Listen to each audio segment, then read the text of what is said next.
All right, everyone. Thank you so much for joining me again on another director's commentary. This time on the very last episode, When the Ink Smears. I'm your host, Mark Eric Sebon, and again, just thank you so much for spending so much time with me this past 2.5 months while I've been putting this documentary out there. I hope all of you have been enjoying it, and if you are or not, please let me know. One, please comment below on this video, on the original episode's video, or as always, you can just give me a hi at animeintherealworld2020 at gmail.com. So as I said, this is the last episode, and it's kind of weird to say that because you just get so used to working on a project and then suddenly, oh wait, it's actually done now. What do I do next? So let's see. It took about almost 3 years to save up the money for the trip to do the documentary. It took about 5 months to write all the scripts and 3 months to film, and then about another 5 months to put all of it together. So that's a good chunk of my life, good chunk of any producer's life, and then out of nowhere, oh wait, I'm done. Oh no. Before I continue, this quote is an absolutely amazing quote. I stumbled upon it accidentally, and it's just it says so much. It actually says so much about the person. Again, she's the creator of Sailor Moon, and Sailor Moon is one of those iconic animes. And being a kid of the 80s and 90s, especially in this case the 90s, Sailor Moon was one of my earliest introductions to anime. Now, as I said before in other episodes, I really wasn't an anime fan until, let me enunciate, until 2016. But I can still remember being a kid and sitting in the living room Saturday mornings. God, I can't even remember which channel it was.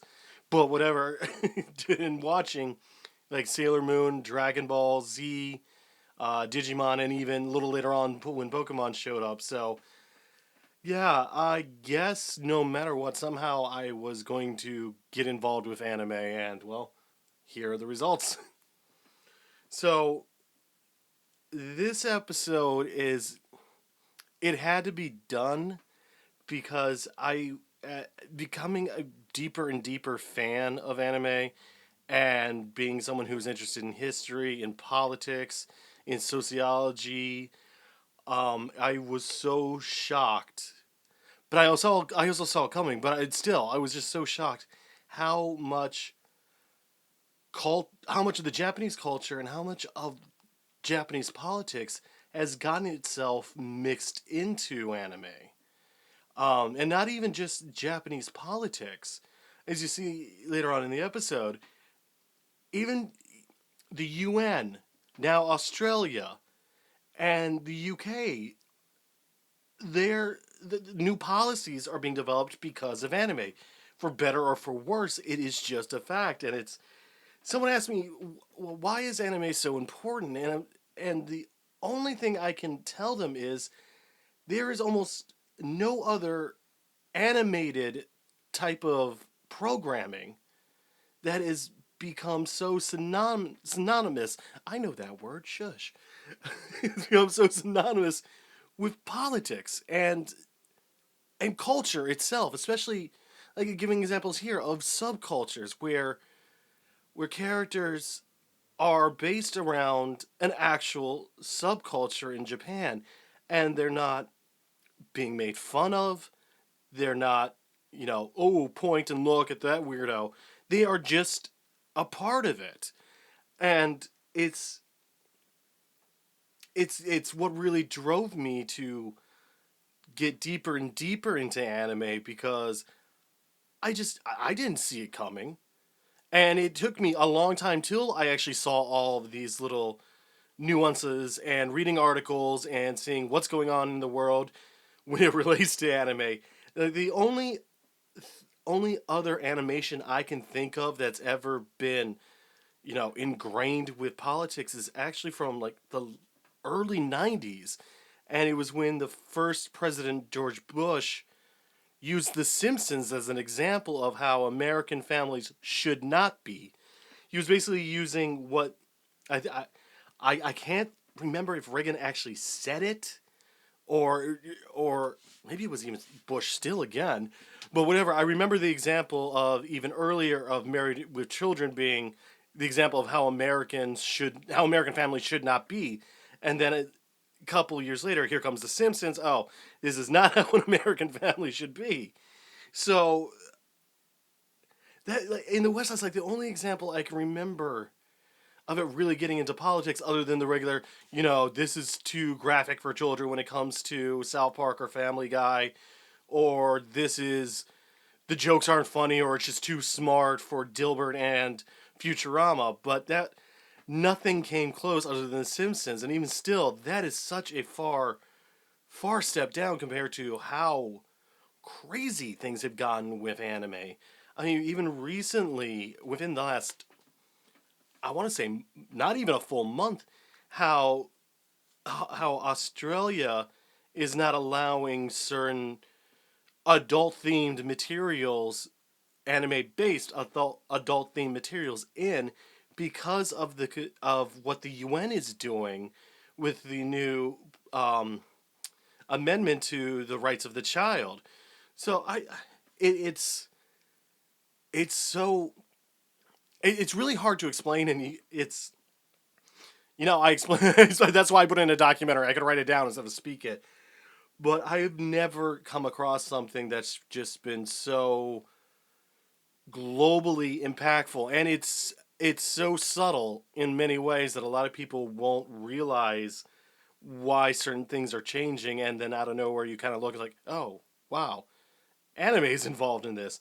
And this is one of the best examples right here, is Article 9. Like, they are honestly thinking of changing the Japanese Constitution. And I can't say if that's a good thing or bad thing. I just, as someone who's creating a documentary, I'm also basically like a news reporter. I've got to stay impartial. I just need to give the facts. But it's that they're using anime as an example on both sides. To remilitarize Japan, or to keep Japan where they are right now with basically their civil service. That's it. So again, it's anime being used as an example. And I just found that so intriguing. I'm looking at this shot. Sorry, I'm looking at this shot. I think my glasses are crooked. I don't know. You guys gotta tell me. Comment below. Are my glasses crooked in that shot? That's kind of weird. I don't know. I just noticed that. After editing it so many times, I just noticed that. Okay. Oh, this next shot. This was so weird. Go on YouTube and watch the whole thing. I mean, I've seen parliamentary fights before, but that was insane. That was insane. Like, everyone just bum rushed for that pen at the same time. Okay, this poster right there, the previous poster where you see Rory Mercury from Gate. If anyone has that poster and is willing to sell it, let me know. I tried to get my hands on that poster. I could never get it. No one would sell it to me. I really want that for my collection. It was just one of those weird little things you pick up like, oh, yes, I want this. Like going to the drive-in Torii in Shiga. I walked out with a menu. Only because it was in Zombieland Saga and Yuri on Ice. I'm like, no, I'm walking out with a menu. Thank you. Food was good, though, let me tell you. Being in Hiroshima, I just want to sidestep, just saying being in Hiroshima as an American is a very interesting experience. Not once during the whole time did anyone personally come up to me and say, you're an American, I hate you. That's not a thing. It's just not a thing. Now, there was an incident where there was the basically, how do I put this? Basically, the far right groups in Japan, the nationalists, let's just say nationalists, had this bus going around, and I had my translator with me, my little hand pocket translator, And basically they were telling any Westerners to go home. But that was the only incident, and I had to be the butthole that I actually am and walk up to the bus and take a picture with it, and they did not like that, but oh well. So that was the only experience. This debate, oh, this has been going up and down and all over the place. It's obviously not really in the news. You have to kind of follow um the anime news sites, but also, take the time and actually like listen into the chambers in the UN when they're discussing this. It's a really, again, I'm trying to stay impartial because I'm not sure where I side on this, but it's a very bizarre debate when you consider, and I'm going to play devil's advocate for a second, do a little expanded information that wasn't in this episode. You got to remember, these are drawings, and that's it. But again, what could inspire these drawings? So when you're trying to figure as and now I'm going to talk to like the massive otakus out there that just like me love anime and don't want to see anything happen. But pause for a second and just think outside the box. What, yes, these are only drawings, but could they inspire something even worse? So that's probably the major question, and no one's really kind of gotten to the nub of the situation with this. And this is what I'm trying to explain. It's still art. Anime is still an art form. It's a drawn art form, and it's a voice acted art form, and it's a broadcast art form. So how far should we let the government go? Any government, doesn't matter where you are on this planet, you really have to ask yourself, how far are we willing to allow our government to censor what we're watching, what we're reading, and what we're buying? So that's basically the bottom line of this episode, at least this part. What are we willing to allow?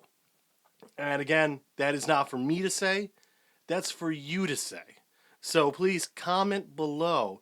Tell me what you actually think about this possible, and it's not even possible, it's actually already happened in many ways, of this censorship in anime. And again, okay, going back to politics, this was the weirdest, and I say weird a lot, okay, so I guess I think everything's weird. But this is one of the weirdest moments when I saw this pop up on my newsfeed, and this happened a few months before I left, and I just like, wow, okay. I mean, I understand why she used it. Okay, I have to do this. So a couple of people asked me who's my waifu. There you go. Sugumi from Guilty Crown, and Neko Musume from Gigigi no Kitaro. So, okay, I've got to cut that question a couple times. I haven't answered yet. So, there you go. So, if you notice, they pop up a few times in the documentary, nod to the waifu. I'm one of those otakus. I have a waifu. I have a couple waifus. I shouldn't admit that. Oh, well. Okay, I was so glad I was able to put this because AZUMANGA DAIOH is my favorite anime, and it's so cool and, hey, and weird again that one of these terms was an actual accident. Like, waifu was an actual accident, and it stuck, and it came from my favorite anime of all time. So it's kind of like that weird, yeah, that's cool. I'm proud of my anime for some reason. So coming up is another it's a controversial subject. Marriage rights. And this is really what it breaks down to. Again, I'm going to have to stay partial on this, but you have to ask, you watching these episodes, you as anime fans, as an otakus, as documentary fans, you as people just scrolling around YouTube, you've got to ask this. Where would you cross a line in marriage rights? Does it matter? Doesn't matter. That's all I can say. I've got to stay impartial being the presenter of this documentary. So again, I want to know from all of you. So please comment, please email me. What do you think? Is there a line for marriage rights or isn't there? That's up to you. Just let me know. Okay, so I'm going to stop with that one. That was a bad edit. You know, I'm noticing that now. That was a bad edit. It's one of those things you learn going through and doing a documentary for the very first time and watching it again. You realize, oh, wow, what was I doing? I got to make sure I never do that again. But while you're actually editing, especially the killer is I was doing this all by myself, so I didn't really have anyone, you know, coming behind me going, hey, oh, no, don't do it that way, don't do it that way. So there are, several a lot. I like that. Embarrassing mistakes, but it's a learning process, so if I'm willing to admit to my mistakes in making a documentary series, what's stopping all of you? So if you watching are thinking about working on a documentary, do something, let me know. Again, comment, email me. Let me know what's going on out there. This COVID lock-in thing is starting to, you know, driving me crazy. As you see, I also already didn't have much hair, and I think I'm losing even more. Okay, yeah, this was a blatant nod. I think I've mentioned this before. I'm a huge Star Trek fan, and I know there's a lot of hate to the first movie, but I actually kind of liked it. So I had to put it in there, just for a split second, just because it actually worked. Oh, wow. Wow, we're coming near the end. Oh, this makes me sad. Okay, well, but yeah, as I said before, this isn't actually the end. There are a handful of episodes that will come out in the future. There will be one more this month. I'm thinking probably just after Thanksgiving. There will be one, maybe two. I have to look at my schedule for December, and there will be one last one in January. So please keep watching. I'll let everyone know. Maybe I'll do a pre-trailer or something. I don't know. Maybe I don't have the time for that. Maybe I'll just post it and put it up and let everyone on Twitter know. And so, best way to know when the newest episodes come out, please subscribe, like the video, share the video, and always comment. Again, this is your host, Mark Eric C. Bond, for Anime in the Real World, and I want to thank all of you for spending so much time with me, and I can't wait to do another documentary and do this all over again.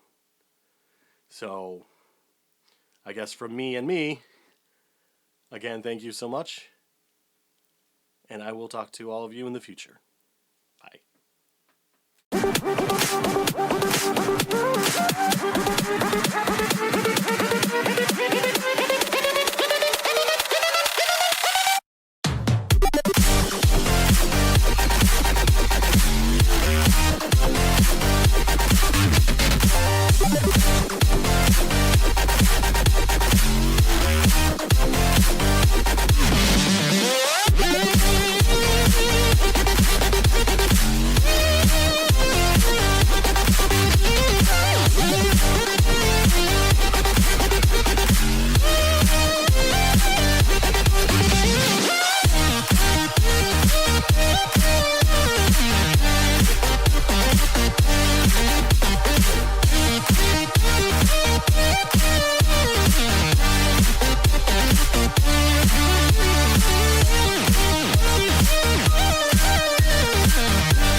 And it's anime that will help those from every corner of the world understand the true toll.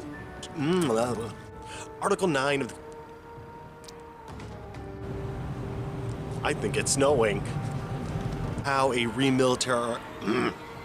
The left has also... point that a remilitarized... We're gonna wait for that to pass. Yes. Oh, it's snowing. It's enacted on May 3rd. Oh, I was right. The left has also Wow, why am I screaming?